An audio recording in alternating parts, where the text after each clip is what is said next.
This is the Lone Crater YouTube. We hope this video helps. You're starting now? Update Watch OS if needed and put the watch on your wrist so it stays awake during changes.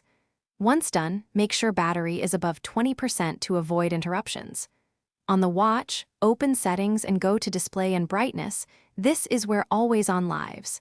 Tap into that menu immediately. This first action gets you to the control panel. You're preparing the device state and entering the right screen, so the next steps change behavior rather than settings you can't access. Now toggle Always On to your preferred state and observe the immediate effect. While in that pane, customize how the face dims and whether complications remain visible. This controls battery versus information trade-offs. If you prefer shorter wake intervals, disable certain complications.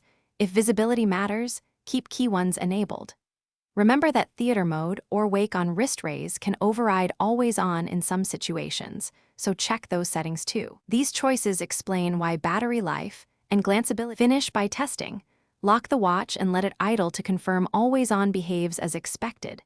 If changes don't apply, restart the watch and recheck the display and brightness options. Restarting clears many state issues. Also inspect the paired iPhone's focus modes and power reserve. These can suppress Always On.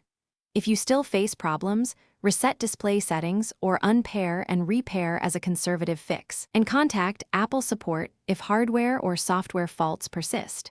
That troubleshooting tip usually resolves stubborn cases. Thanks for watching. Consider subscribing if we helped you.